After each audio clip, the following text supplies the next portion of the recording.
जो वस्तु मेरे पास है ब्रह्मांड में और कहीं नहीं है।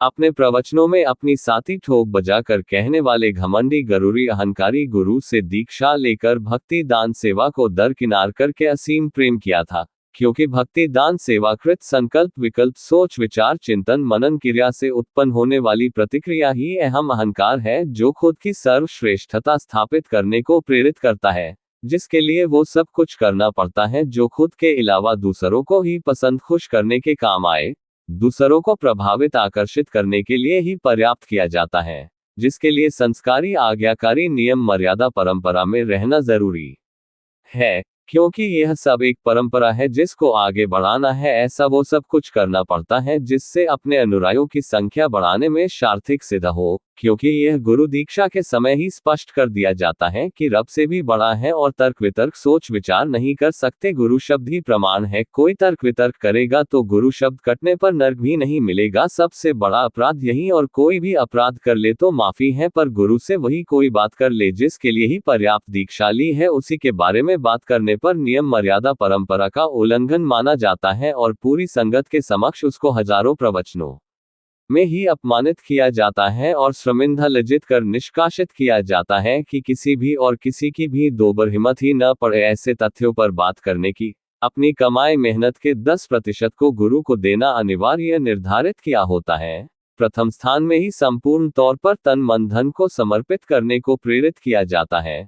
गुरु के दर्शन दिन में कई बार शब्द को भी प्राथमिकता दी जाती है कि इतना अधिक उलझा दो कि और कुछ कोई सोच ही न पाए। इतने ऊंचे सच्चे सरल सहज निर्मल सक्षम करोड़ों लोगों को प्रभावित आकर्षित करके अपने हित साधने के लिए कैसे षड्यंत्रों के जाल बिछाकर एक अंधविश्वासी कट्टर बनाकर भेड़ों की भीड़ की भांति एक पंक्ति में खड़ा कर लेते हैं। सिर्फ प्रसिद्धि प्रतिष्ठा शोहरत दौलत बेग के लिए सरल सहज लोगों को कितना अधिक मूर्ख बनाया जाता है, जिनके संयोग यत्न प्रयत्न उपक्रम प्रयास सेवा से इतना बड़ा साम्राज्य स्थापित हुआ, उनके साथ ही इतना बड़ा विश्वासघात धोखा, वो भी रब कर्म नर्क प्रलुब्ध का डर खौफ भय डालकर साथ में खुद की ही हमदर्दी के लिए आस्था श्रद्धा विश्वास प्रेम को इस्तेमाल करना और इतनी अधिक स्मरोह कार्य कर्म में उद्यमी व्यस्त कर देना कि एक पल भी कोई खुद ही न सोच समझ पाए कि हो क्या रहा है। अगर सोच लिया कि प्रदीनता का मुख्य कारण सिर्फ एक विचारधारा सोच ही है जो षड्यंत्रों के आधार पर आधारित बनाई गई हैं, जो सिर्फ कल्पना को ही जन्म देती हैं, जैसे इच्छा आपूर्ति नहीं होती वैसे ही कल्पना का भी अंत नहीं है।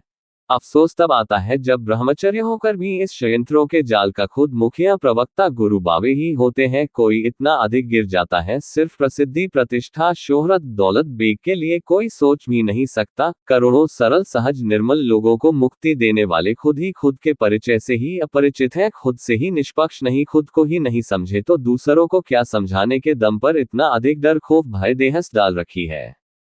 कुछ थोड़ा सा आधार तो होना चाहिए। इतने अधिक अहम अहंकार का कोई कारण तो स्पष्ट होना तो चाहिए। कोई खुद की उपलब्धि हासिल की हो तो मान ले। सिर्फ अतीत की विभूतियों के ग्रंथ पोथी पुस्तकों में वर्णित वाणी के पीछे खुद का चेहरा छुपा कर चोरों की भांति अपनी मौत का डर खौफ भय इतना अधिक और दूसरों की मुक्ति देने वालों में इतने ऐसी बात कोई बोलकर तो दिखाओ जो दुनिया को पसंद ना आए। क्यों खुद ही खुद के साथ झूठ बोलकर आम इंसान की भाषा ही बोलते हो? खुद की कोई उपलब्धि है तो उसका विश्लेषण करो। चलो ये बात ही स्पष्ट कर दो कि कुछ ढूंढ रहे हो या खुद को समझने के लिए प्रेरित कर रहे हो। दोनों शब्द में जमीन आसमां का अंतर है। कुछ ढूंढने वाला खुद को समझ ही नहीं सकता। खुद को समझने वाला किसी भी प्रकार से दूसरे की स्तुति आलोचना कर ही नहीं सकता। चलो ये भी छोड़ो, ये बताओ खुद को समझना सर्वश्रेष्ठ है या फिर कुछ ढूंढना?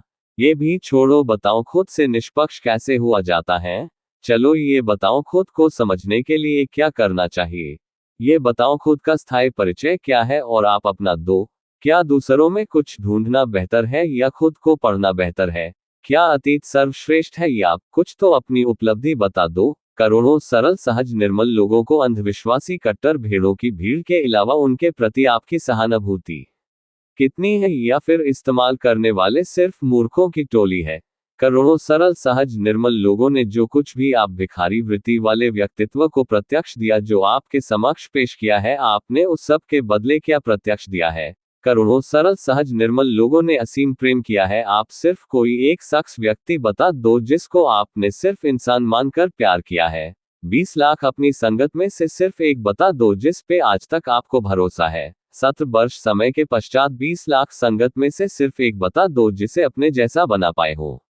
वो कौन सा एक खास बात गुण उपलब्धि है जिसका इतना अधिक खौफ है जिससे सारी संगत दहशत में ही रहती है। अपनी परेशानियों के अलावा जिस लक्ष्य के साथ आपके पास आए थे उसी लक्ष्य के बारे में ही चर्चा को तर्क वितर्क मानकर गुरु शब्द काटने का आरोप लगाकर नर्क न मिलने की दहशत का तात्पर्य है। अगर जो बिना मांगे भूखे भिखारी को इतना बड़ा साम्राज्य खड़ा कर प्रसिद्धि प्रतिष्ठा शोहरत दौलत बेग तक देकर भी खुश संतुष्ट है, तो आप वो सब लेकर असंतुष्ट क्यों हो। उसके उपरांत भी दहशत डालने के स्थान पर प्रेम बांटते इंसानियत के लिए कुछ अच्छा करते तो कितना अधिक बढ़िया था। जिसको परमार्थ बोल रहे हो वो सिर्फ एक व्यवसाय धंधा चलाने की एक कला है। करोड़ों में से लाखों का भंडारा कर देना उनको ही जिन्होंने दी है 2000 करोड़ की दौलत को तो सिर्फ अपनी मर्जी इच्छा पूरी करने के लिए ही पर्याप्त इस्तेमाल किया है जो आपका लक्ष्य था। अगर नहीं तो कौन सा रब परम सत्ता परम पुरुष कबीर आपको प्रेरित कर रहा था वो सब करने को। अगर उनमें से कोई भी कमबख्त है तो उससे मेरा परिचय पूछना था। आप तो खुद अपने ही स्थायी परिचय से परिचित नहीं हो, खुद ही खुद से निष्पक्ष नहीं हो, खुद ही खुद को नहीं समझे हो। आपसे कुछ भी पूछने या उत्तर की उम्मीद ही नहीं कर सकता क्योंकि आप सिर्फ एक व्यवसाय धंधा ढोंग ड्रामा भ्रम पाखंड कर रहे हो। यहाँ की बात करते थे उन सब को दीक्षा के उपरांत दूसरे दिन ही एहसास कर लिया था वो कैसे बना था। वहाँ ही लड़कों को बताता था, उन लड़कों में से कोई भी बोलता था अंतरिक्ष जगत की सैर करवाने हेतु जिद करता उसी पल वो सब करवा देता था। एक पल में वो सब कुछ करता था जो शायद आप भी सोच भी नहीं सकते। उस समय के गवाह है जो मेरे साथ रहते थे। आप तो मरने के पश्चात कहीं लेते हो या नहीं, दीक्षा देने के उपरांत भी कह नहीं सकता, पर मैं गैर नामी को भी ले सकता हूँ लिया था। पर वो सब भी बुद्धि के दृष्टिकोण से बुद्धि से बुद्धिमान होकर ही संभव है, जो बिल्कुल ही झूठ पाखंड भ्रम है। यहाँ तक जो आपसे असीम प्रेम किया वो भी बुद्धि की स्मृति कोश की कुछ कोशिकों द्वारा उत्पन्न होने वाली रसायन प्रक्रिया थी। वो प्रेम में ख्यालों की दुनिया में हर पल रहा हूँ जो सिर्फ मेरे ही द्वारा तैयार की गई थी। वो इतनी अधिक ऊंची छवि में भौतिक आपके स्वरूप से खरबों गुना अधिक ऊंची थी। बहुत अधिक बर्दाश्त के बाद जब आपका मुझे डांटने फटकारने का कार्यक्रम जारी रहा, दूसरों की शिकायतों पर गौर करने पर हद पार हो गई और उसके पश्चात सोचने पर मजबूर हुआ कि इतना अधिक प्रेम किया था आज तक साहिब जी के अलावा मुझे कुछ आता ही नहीं। सारी संगत में से कोई एक भी बता दे कि साहिब जी की महिमा के अलावा सिर्फ एक शब्द बोला है तो उसी समय अपना खुद सिर काट दूंगा। आज तक भी मुझे खुद ही खुद का चेहरा तक भी याद नहीं। एक पल पहले क्या बोला करोड़ों याद करने की कोशिश के बाद भी याद नहीं आता। मैंने सिर्फ साहिब जी से प्रेम किया था, नहीं पता था कि वो भी बिल्कुल दूसरे अपने विशेष कार्यकर्ता की शिकायतों को ही महत्व देते हैं। प्रेम विश्वास श्रद्धा भाव आस्था दृढ़ता बनाने में समय लगता है, टूटने में एक पल भी नहीं। प्रेम नाजुक होने के कारण भाव ही समझता है और हृदय के भाव व्यक्त निगाहों से ही समझा जा सकता है। भौतिक इतनी अधिक जटिल कठोरता को एक हद के बाद सहन करना मुश्किल होता है क्योंकि अपनी मर्जी के ख्यालों की दुनिया में रहा होता है। यहाँ खुद के ही शरीर की शुद्ध बुद्ध ही नहीं होती। हर पल दिन रात उस अवस्था में लगातार 35 वर्ष रहा हो तो उस अवस्था की नाजुकता के कारण भौतिक सृष्टि कठोर लगती है। इश्क एक जुनून तड़प सिरफिरी स्थिति होती है, खुद ही अपनी उस दुनिया को बेहतर और सर्वश्रेष्ठ बनाने की क्षमता के साथ होता है। अधिक कठोरता सहन क्षमता खत्म हो चुकी होती है और अपने सूक्ष्म अक्ष में ही होता है। उसके लिए मन नाम से मुक्त हो चुका होता है, खुद से ही निष्पक्ष हो चुका होता है क्योंकि उस प्रेम की दुनिया में प्रेम के सिवाय दूसरा शब्द भी नहीं है। हम अहंकार बाली बुद्धि की स्मृति कोश की कोशिका निष्क्रिय हो चुकी होती है। लगातार 35 वर्ष इस्तेमाल ही नहीं किया तो ये सब होना संभव था। जब इतने अधिक समय के पश्चात भी इतने अधिक गंभीर प्रेम को सरल सहज निर्मल व्यक्तित्व को ही नहीं समझ पाए तो ही खुद को समझने का विकल्प समक्ष प्रस्तुत हुआ तो उसी एक पल में खुद को समझकर यथार्थ में हमेशा के लिए अपने अनंत सूक्ष्म गहरा स्थायी ठहराव में मौजूद हूँ। यहाँ पर मेरे अनंत सूक्ष्म अक्ष स्वरूप परिचय में हूँ। उस अनंत सूक्ष्म अक्ष के प्रतिबिंब का भी स्थान नहीं है और कुछ होने का तात्पर्य ही नहीं है। सर्वप्रथम साहिब जी ने भी मुझे मेरी ही औकात बता दी थी। कहा था कहा कचरे के ढेर से उठकर आ जाते हैं। यहाँ की साहिब जी दुबली बात करते हैं, एक तो परम सत्ता परम पुरुष ढूंढने की या पहुंचाने की बात करते हैं, साथ में खुद को समझने की। आज भी वो सब दोहरा रहे हैं जो आज से 35 वर्ष से लगातार दोहरा रहे हैं। वो सब आज यहाँ पर यथार्थ में हूँ उसकी अबीसी भी नहीं है। जब अहम ब्रह्मस्मि भी सिर्फ बुद्धि के दृष्टिकोण में बुद्धि से बुद्धिमान होकर ही संभव है, पर वो सबसे बड़ा ढोंग ड्रामा झूठ है, जिनसे सच प्रेम शब्द सुनने मात्र से ही अपना संपूर्ण लक्ष्य निर्धारित कर चले उनके सच और प्रेम की बात करने से परहेज करते हैं, क्योंकि उनका ये दो शब्द बेचने का एक धंधा है जिससे मेरे और उनके बीच प्रसिद्धि प्रतिष्ठा शोहरत दौलत बेग की बहुत ऊंची दीवार है जिसे मैं फांद नहीं सकता। प्रतिष्ठा के साथ वो मेरी तरफ झांक नहीं सकते, उनके लिए कोई मरे जिए कोई फर्क नहीं पड़ता।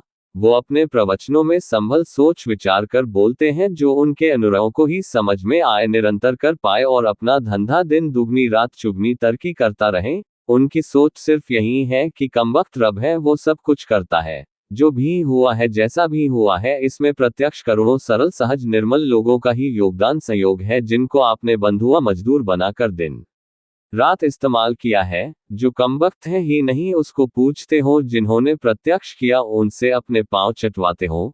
शैतान होशियार चालाक कलाकार शातिर बदमाश बुद्धि का इस्तेमाल कुछ ज्यादा ही करते हो षड्यंत्रों के साथ। जब सरल सहज निर्मल व्यक्ति आपसे कुछ भी नहीं छुपाते तो आप उनसे सब कुछ क्यों छुपाते हो? जब उन्होंने आपको वो सब कुछ संभव कर दिया जो आप 100 जन्म भी नहीं कर सकते थे, कुछ अपना भी उनको प्रत्यक्ष दिखाओ किसके लिए रखा है? अगर कुछ है तो नहीं झूठ क्यों, वो भी उनसे जिन्होंने जीवित ही नहीं मरने उपरांत का भी दृढ़ विश्वास रखा है। अगर कोई मर जा सकता है निसंदेह तो जिंदा क्यों नहीं? अगर आप जाते हो तो दूसरा क्यों नहीं जा सकता? तो लाखों सरल सहज निर्मल लोगों जो सब आज तक करवाया है उस सब की भरपाई कहाँ से और कैसे कर सकते हो? या वो आधार प्रत्यक्ष बताओ, सिद्धांतों के साथ सिद्ध करो, अगर नहीं तो एक व्यवसाय धंधा घोषित करके सरकार को इसका टैक्स दो और खुद को अंधविश्वास कट्टरता को कुप्रथा को बढ़ावा देना के उपराध में खुद को कानून व्यवस्था का पालन करें, जो राष्ट्रहित के लिए सार्थक सिद्ध होता है। आज के युग में कबीर जैसे ढोंगी पाखंडी की जरूरत नहीं, विज्ञान को बढ़ावा देने वाले पैदा करने की जरूरत है। धर्म मजहब संगठन सिर्फ इंसानियत के ही विनाश की एकमात्र जड़ है। जो वस्तु मेरे पास है ब्रह्मांड में और कहीं नहीं है। अपने प्रवचनों में अपनी साथी ठोक बजाकर कहने वाले घमंडी गरूरी अहंकारी गुरु से दीक्षा लेकर भक्ति दान सेवा को दरकिनार करके असीम प्रेम किया था, क्योंकि भक्ति दान सेवा कृत संकल्प विकल्प सोच विचार चिंतन मनन क्रिया से उत्पन्न होने वाली प्रतिक्रिया ही अहम अहंकार है, जो खुद की सर्वश्रेष्ठता स्थापित करने को प्रेरित करता है, जिसके लिए वो सब कुछ करना पड़ता है जो खुद के अलावा दूसरों को ही पसंद खुश करने के काम आए, दूसरों को प्रभावित आकर्षित करने के लिए ही पर्याप्त किया जाता है, जिसके लिए संस्कारी आज्ञाकारी नियम मर्यादा परंपरा में रहना जरूरी है, क्योंकि यह सब एक परंपरा है जिसको आगे बढ़ाना है। ऐसा वो सब कुछ करना पड़ता है जिससे अपने अनुयायियों की संख्या बढ़ाने में सार्थक सिद्ध हो, क्योंकि यह गुरु दीक्षा के समय ही स्पष्ट कर दिया जाता है कि रब से भी बड़ा है और तर्क वितर्क सोच विचार नहीं कर सकते। गुरु शब्द ही प्रमाण है, कोई तर्क वितर्क करेगा तो गुरु शब्द कटने पर नर्क भी नहीं मिलेगा। सबसे बड़ा अपराध यही, और कोई भी अपराध कर ले तो माफी है, पर गुरु से वही कोई बात कर ले जिसके लिए ही पर्याप्त दीक्षा